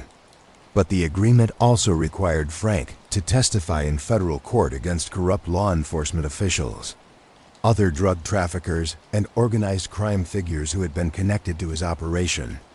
This testimony would put Frank's life at risk and would require ongoing federal protection for him and his family. Frank's cooperation with federal authorities proved to be extraordinarily valuable. His detailed knowledge of drug trafficking operations, money laundering techniques, and corruption networks provided investigators with intelligence that led to dozens of additional prosecutions. Perhaps most significantly, Frank's testimony helped federal authorities understand the changing nature of organized crime in America. His success had demonstrated that traditional approaches to criminal enterprise were being superseded by more sophisticated methods that required new law enforcement strategies and legal frameworks. Frank's cooperation also provided investigators with crucial intelligence about international drug trafficking networks that connected American criminal organizations to suppliers in Southeast Asia, South America, and other regions. This intelligence would prove invaluable in developing strategies for combating the globalization of drug trafficking that was transforming American criminal justice. The personal cost of Frank's cooperation was enormous. He was forced to abandon not only his criminal career, but also the community relationships and family connections that had defined his identity. His decision to cooperate made him a permanent target for violence from former associates and competitors who viewed him as a traitor. But Frank's cooperation also represented a form of redemption that provided him with opportunities to contribute positively to society while serving his reduced sentence. His insights into criminal behavior and organizational dynamics would prove valuable to law enforcement professionals, academic researchers, and policymakers who were struggling to understand and address the evolving nature of organized crime. Frank Lucas was released from federal prison in 1981 after serving 6 years of his reduced sentence, emerging into a world that had changed dramatically during his incarceration. The drug trade that he had helped to create and sophisticate had evolved into a massive industry that generated billions of dollars in profits while destroying communities throughout America. The Harlem that Frank returned to in 1981 bore little resemblance to the neighborhood where he had built his empire during the 1970s. The crack cocaine epidemic was beginning to devastate urban communities, bringing with it levels of violence and social destruction that exceeded anything that had existed during Frank's era. The relatively organized and controlled drug trade that Frank had pioneered had been replaced by chaotic, street-level markets that created warfare between competing dealers and widespread addiction among users. Frank's attempts to rebuild his life after prison were complicated by his status as both a convicted felon and a government informant. Former associates viewed him as a traitor who could not be trusted, while law enforcement agencies continued to monitor his activities to ensure that he was not returning to criminal behavior. The legitimate employment opportunities available to Frank were limited by his criminal record and the notoriety that surrounded his case. Few employers were willing to hire someone whose name had become synonymous with major drug trafficking. Regardless of his intelligence or business skills, Frank's solution to these challenges demonstrated the same innovative thinking that had characterized his criminal career. Rather than attempting to find traditional employment, he began developing relationships with academic researchers, law enforcement professionals, and media organizations who were interested in his insights into organized crime and drug trafficking. Frank discovered that his experiences provided valuable perspectives on criminal behavior, organizational dynamics, and the social factors that contributed to drug trafficking. Universities invited him to speak to students studying criminology and sociology, while law enforcement agencies sought his advice about investigative techniques and criminal trends. These speaking engagements and consulting relationships provided Frank with both income and a sense of purpose that helped him adjust to life after prison. He found that he could make legitimate contributions to society by sharing his knowledge about criminal organizations and helping others understand the complex factors that led people into criminal careers. But Frank's adjustment to legitimate life was complicated by personal relationships that had been damaged by his criminal career and cooperation with federal authorities. His marriage to Julie had ended in divorce, and his relationships with some family members remained strained by the consequences of his criminal activities. Frank's children faced particular challenges as they attempted to build their own lives while dealing with the legacy of their father's notoriety. They had enjoyed the benefits of Frank's wealth during their childhood, but they also had to cope with the stigma and security risks that resulted from his criminal career. Despite these challenges, Frank gradually built a new life that combined elements of redemption, reflection, and continued relevance to discussions about crime and justice in America. He maintained relationships with law enforcement professionals who respected his intelligence and insights, while also developing connections within academic and media communities that valued his unique perspectives. Frank's new life was not without setbacks and controversies. In 1984, he was arrested again on drug trafficking charges, suggesting that the temptations of his former life remained strong despite his cooperation agreements and public commitments to legitimate behavior. The 1984 arrest resulted in a relatively short prison sentence, but it also damaged Frank's credibility with law enforcement agencies and academic institutions that had been working with him. The incident demonstrated the difficulties that career criminals face when attempting to transition to legitimate lifestyles, particularly when they possess skills and knowledge that are primarily applicable to illegal activities. Frank's final arrest came in 2012, when he was charged with theft for attempting to cash a stolen Social Security check. The incident was relatively minor compared to his earlier criminal activities, but it highlighted the ongoing financial and personal struggles that continued to affect his life decades after his release from prison. By this time, Frank was in his early 80s and suffering from health problems that limited his mobility and cognitive capabilities. The 2012 arrest seemed to represent a sad coda to a life that had included both remarkable achievements and devastating failures. But Frank's legacy extended far beyond his personal struggles with post-prison life.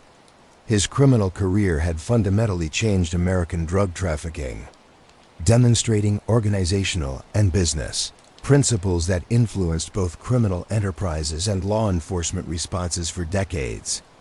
More broadly, Frank's story raised important questions about race, class, and opportunity in American society. His rise from rural poverty to extraordinary wealth illustrated both the possibilities and the limitations available to ambitious individuals from disadvantaged backgrounds, while his eventual fall demonstrated the ultimate futility of building success through illegal means. The transformation of Frank Lucas from convicted drug dealer to cultural icon began in 2000 with the publication of a New York magazine article titled "The Return of Superfly" by Mark Jacobson. The article presented Frank's story as a sweeping narrative of ambition, success, and ultimate failure that captured public imagination and attracted the attention of Hollywood producers looking for compelling true crime material. Jacobson's article was based on extensive interviews with Frank, who was then in his 70s and eager to tell his version of events that had occurred decades earlier. Frank's accounts of his criminal career were dramatic and detailed, but they also contained elements that were difficult to verify and that sometimes contradicted available documentation and witness testimony. The article portrayed Frank as a criminal mastermind who had outsmarted both his competitors and law enforcement agencies through superior intelligence and innovative business strategies. It emphasized his connections to Southeast Asia during the Vietnam War, his development of the Blue Magic heroin brand, and his lavish lifestyle during the height of his criminal career. But the article also included claims that many law enforcement professionals and investigative journalists viewed as exaggerated or entirely fabricated. Frank's assertions about the scale of his operation, his relationships with military personnel in Southeast Asia, and his influence on the drug trade were often unsupported by available evidence. Despite these concerns about accuracy, Frank's story attracted the attention of prominent Hollywood director Ridley Scott, who saw in it the elements of a compelling crime drama that could explore themes of ambition, corruption, and the American dream. Scott's film American Gangster, released in 2007, starred Denzel Washington as Frank Lucas and Russell Crowe as Detective Richie Roberts. The film was a commercial and critical success, earning over $266 million worldwide and receiving Academy Award nominations for its art direction and costume design. Washington's portrayal of Frank was particularly praised for its complexity and humanity, presenting him as neither a simple villain nor a tragic hero, but as a complicated individual whose intelligence and determination were channeled toward destructive ends. But the film's success also intensified debates about the accuracy of Frank's story and the appropriateness of glamorizing criminal behavior.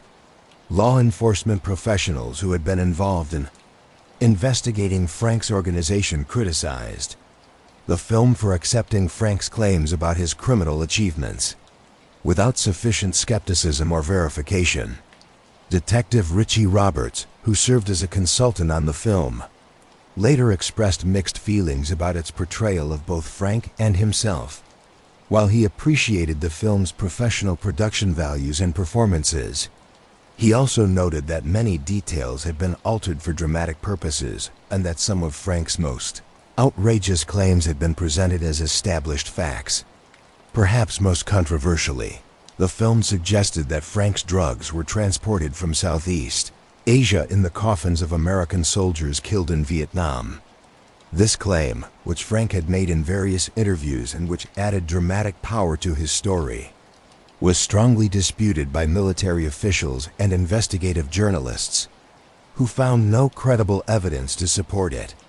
The coffin story became emblematic of broader questions about Frank's credibility and the extent to which his accounts of his criminal career could be trusted. Critics argued that Frank had embellished his story over the years, transforming himself from a successful but ultimately regional drug dealer into a mythical figure, whose influence and innovations had been far greater than historical evidence could support. The debate over Frank's story reflected broader cultural tensions about how American society should remember and interpret criminal figures from the past. Some argued that films like American Gangster provided valuable insights into the social conditions that created opportunities for criminal enterprises, while also illustrating the ultimate consequences of choosing illegal paths to success. Others contended that such films glamorized criminal behavior and created dangerous mythologies that could inspire young people to pursue similar careers. They pointed to the film's focus on Frank's wealth and lifestyle, arguing that the negative consequences of his actions were insufficiently emphasized. compared to the attractive elements of his criminal success. The success of American Gangster also sparked renewed interest in Frank's story from other media outlets, leading to documentaries, books, and television programs that attempted to separate fact from fiction in his accounts of his criminal career. These investigations generally concluded that Frank had indeed been a significant figure in the New York drug trade during the 1970s, but that many of his specific claims about his methods and achievements were either unverifiable or demonstrably false. Perhaps most significantly, the investigations revealed that Frank's cooperation with federal authorities had been far more extensive than he had publicly acknowledged.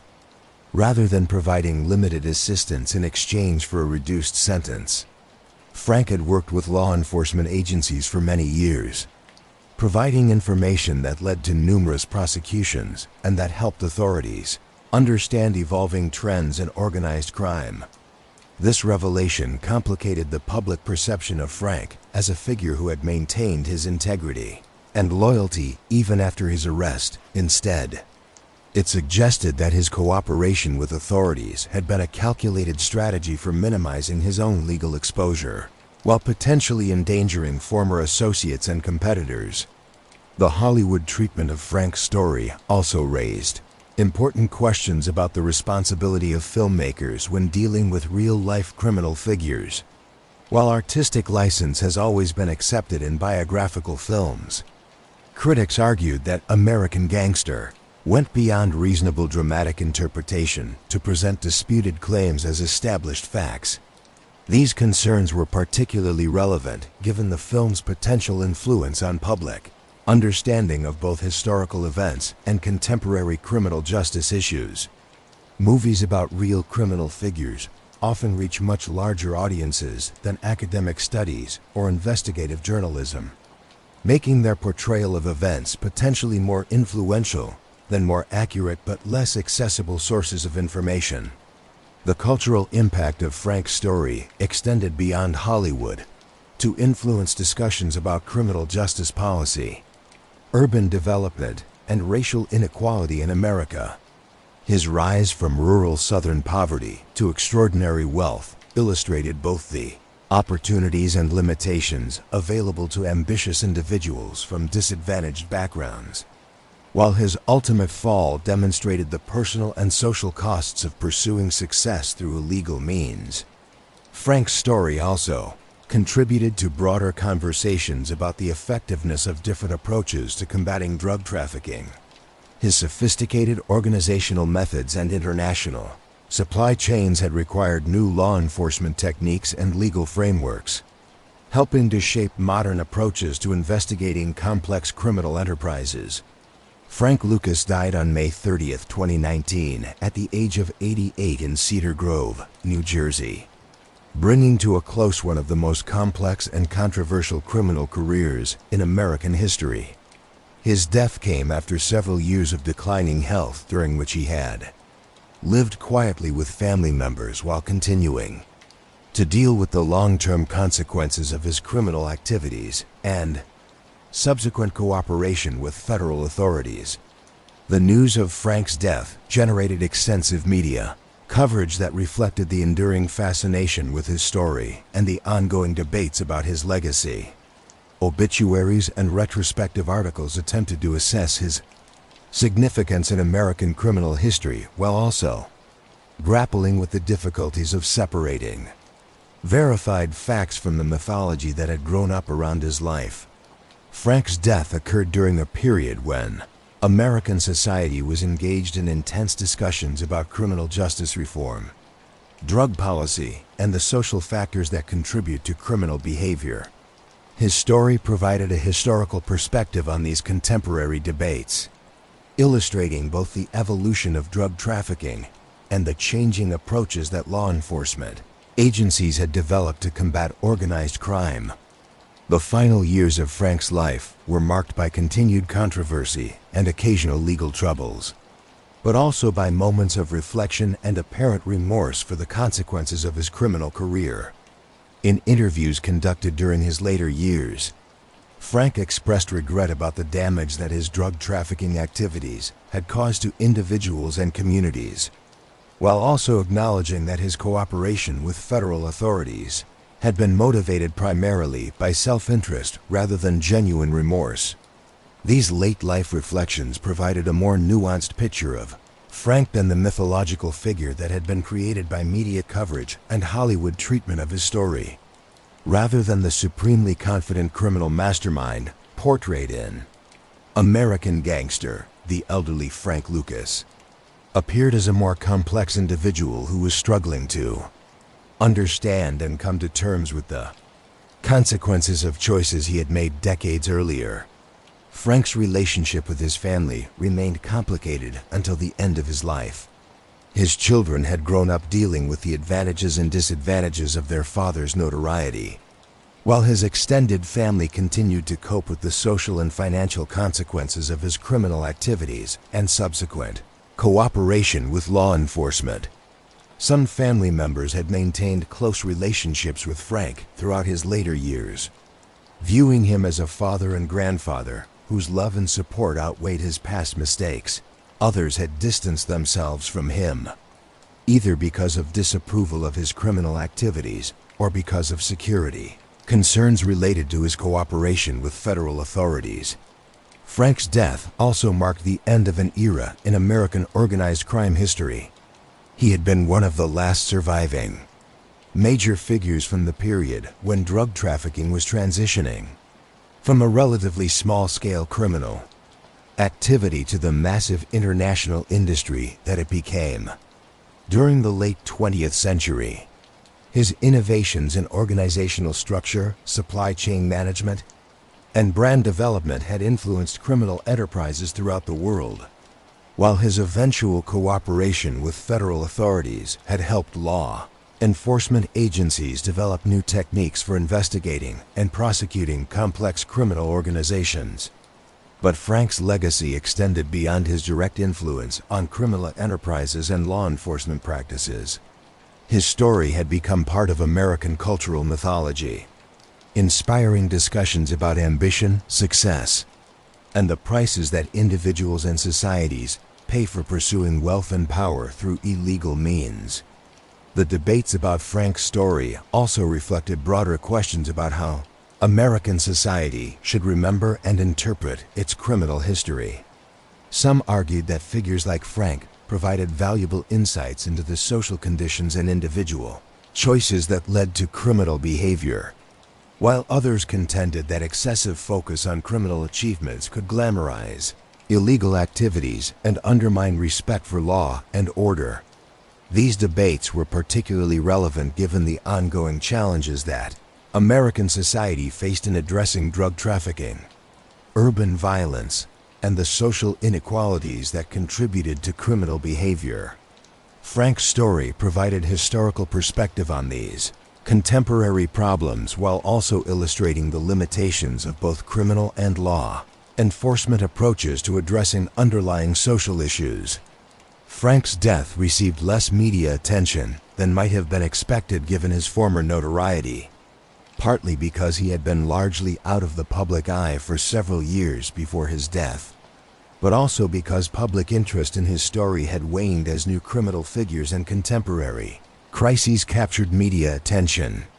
But for those who had been directly affected by Frank's criminal activities, including victims of drug addiction, family members of people who had been harmed by his organization, and law enforcement professionals who had devoted years of their careers to investigating his crimes, his death provided an opportunity for reflection on the long-term consequences of criminal behavior and the complex relationships between individual choices and social outcomes.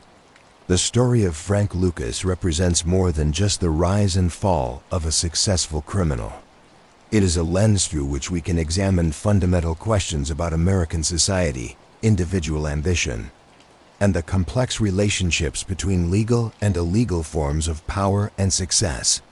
Frank's journey from the tobacco fields of North Carolina to the heights of criminal success in New York illustrates both the possibilities and the limitations of the American dream. His intelligence, determination, and innovative thinking enabled him to overcome the disadvantages of poverty and racial discrimination. But his choice to pursue success through illegal means ultimately led to the destruction of everything he had built. The sophistication of Frank's criminal organization challenged traditional assumptions about both criminal enterprises and law enforcement capabilities. His direct connections to international suppliers, his innovative marketing strategies, and his professional management techniques demonstrated that criminal organizations could operate with the same level of sophistication as legitimate businesses. But Frank's story also illustrated the inherent instability of criminal success. No matter how sophisticated or profitable a criminal enterprise might become, it remains vulnerable to law enforcement investigation, internal betrayal, and the corrupting effects of illegal activity on personal relationships and social connections. The law enforcement response to Frank's organization marked a turning point in American criminal justice history. The federal task force approach that Detective Richie Roberts and his colleagues developed became a model for investigating complex criminal organizations, while the legal frameworks used to prosecute Frank helped establish precedents for combating international drug trafficking. Frank's eventual cooperation with federal authorities reflected the personal costs of criminal success. Despite achieving wealth and power that exceeded his childhood dreams, he ultimately found himself isolated from the communities and relationships that had given meaning to his life. Forced to choose between spending his remaining years in prison or betraying the people who had trusted him, the cultural impact of Frank's story, particularly through the Hollywood film American Gangster, raised important questions about how American society remembers and interprets criminal figures from the past. The tension between historical accuracy and dramatic storytelling illustrated the challenges of using entertainment media to explore serious social and historical issues. Frank's legacy continues to influence discussions about drug policy, criminal justice reform, and urban development in America. His story provides historical perspective on contemporary debates about the effectiveness of different approaches to combating drug trafficking, while also illustrating the social conditions that create opportunities for criminal enterprises to flourish. Perhaps most importantly, Frank's story serves as a cautionary tale about the ultimate consequences of pursuing success through illegal means.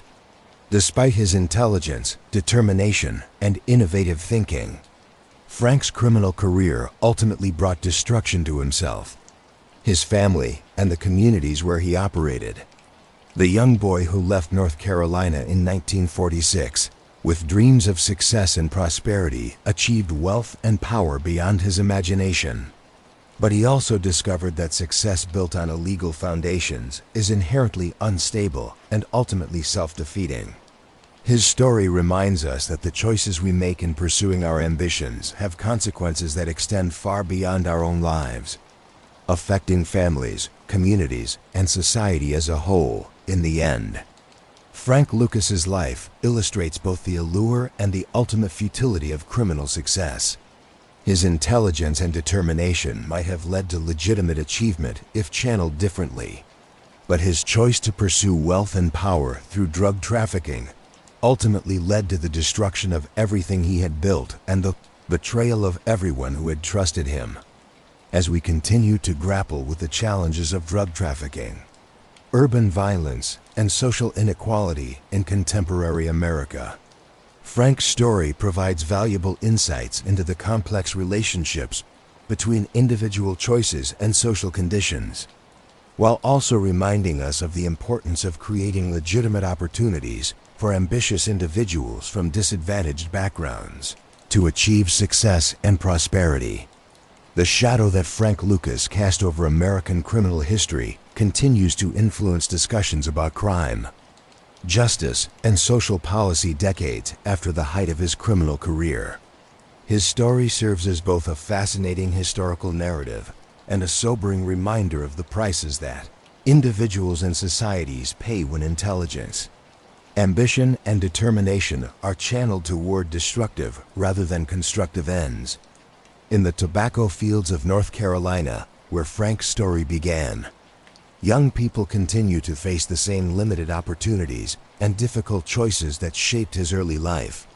The challenge for American society is to create legitimate paths to success and prosperity that can compete with the immediate attractions of criminal enterprises, while also developing more effective approaches to combating the social conditions that make criminal careers appealing to intelligent and ambitious individuals. Frank Lucas's name will be remembered in American criminal history alongside figures like Al Capone, Lucky Luciano, and John Gotti, criminals whose stories have become part of our national mythology. But unlike some of these figures, who operated during earlier eras when the social consequences of their activities were less well understood, Frank's career occurred during a period when American society was beginning to recognize the devastating impact that drug trafficking had on individuals and communities. This recognition makes Frank's story both more tragic and more instructive than those of earlier criminal figures. He achieved his success during a period when the social costs of drug trafficking were becoming increasingly apparent. Yet he continued to build and expand his organization despite growing awareness of the destruction it was causing.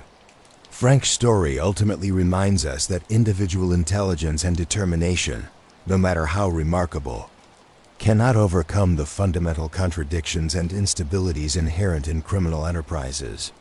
The same qualities that enabled him to build one of the most sophisticated drug trafficking organizations in American history also ensured that his success would be temporary and that his ultimate failure would be complete and irreversible.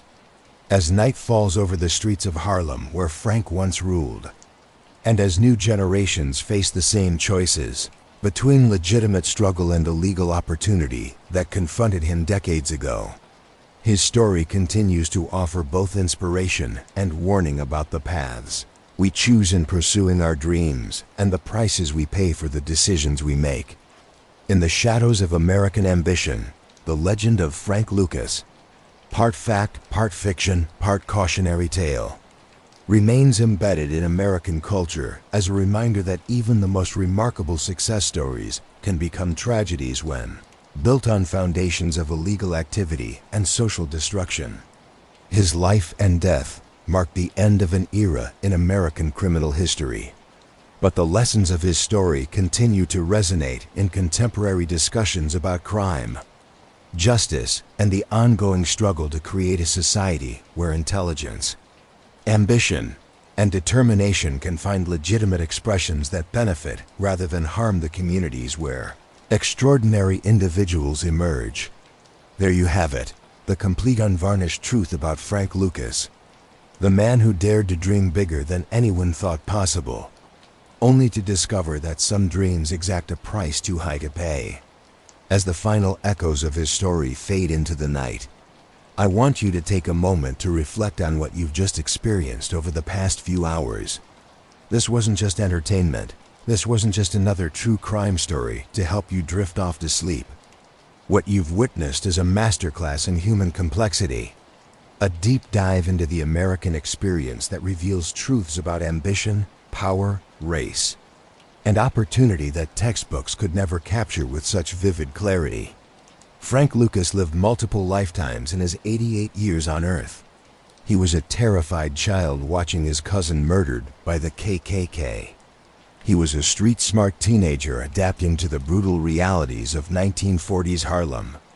He was a loyal apprentice learning the dark arts of organized crime from a legend. He was an innovative entrepreneur who revolutionized an industry, albeit an illegal and destructive one. He was a family man trying to provide for his loved ones in the only way he knew how. He was a cooperating witness who traded loyalty for freedom, and ultimately, he was an elderly man grappling with the weight of choices made decades earlier. But here's what makes Frank's story so compelling and so relevant to our lives today. He wasn't a monster. He wasn't born evil. He was in many ways extraordinarily talented, intelligent, strategic, innovative, and driven. Under different circumstances with different opportunities, That same brilliance might have built hospitals instead of drug empires, might have created legitimate businesses that employed thousands instead of criminal organizations that destroyed communities. This is the uncomfortable truth that Frank's story forces us to confront.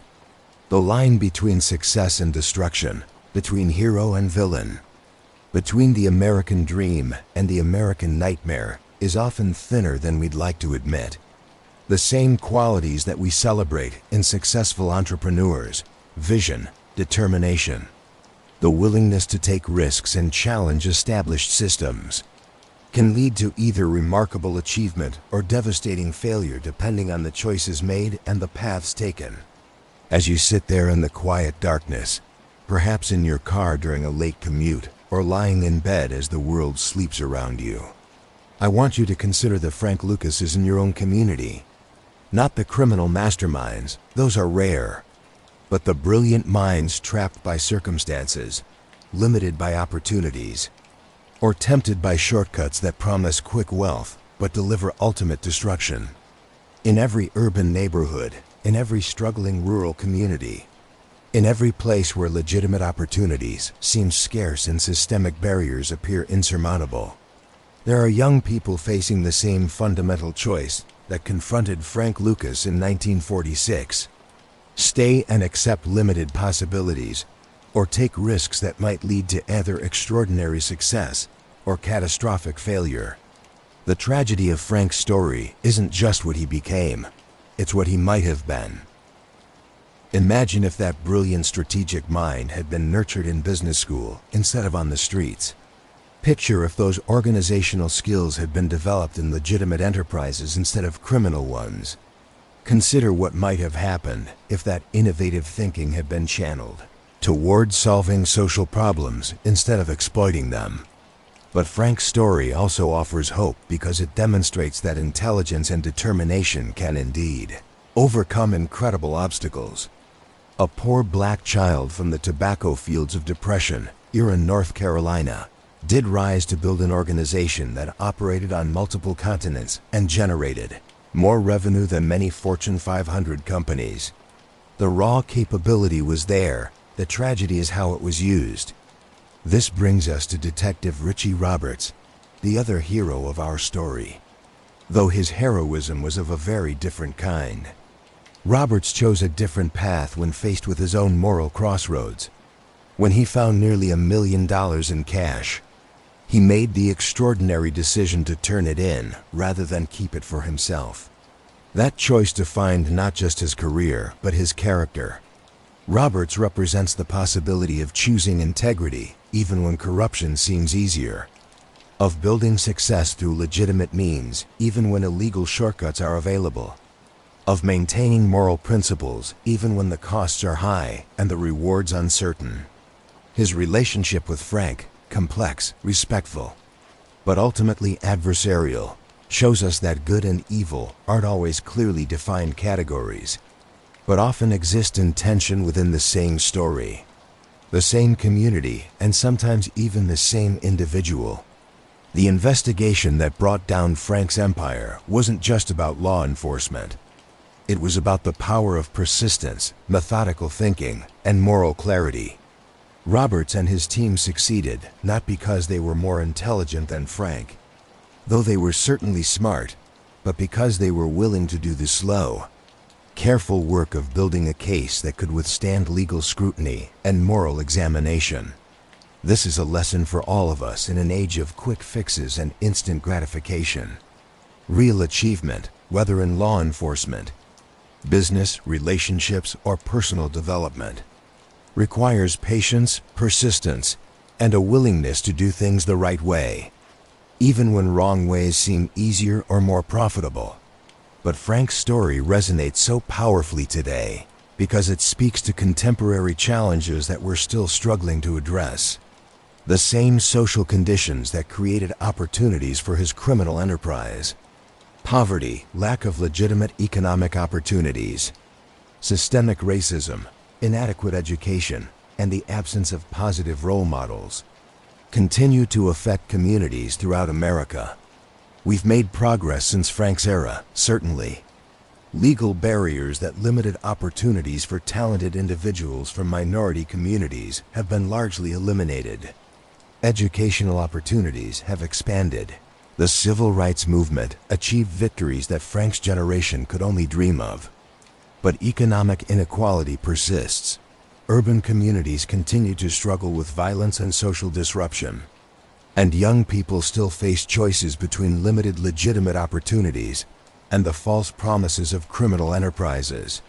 Frank's story reminds us that these aren't abstract policy issues. They're human dramas playing out in real communities with real consequences for real families. Every statistic about drug trafficking, urban violence, or mass incarceration represents individual stories of choices made and opportunities lost, of talents misdirected and lives destroyed. The question Frank's story poses to each of us is this: what are we doing to create legitimate opportunities for the Frank Lucases of today?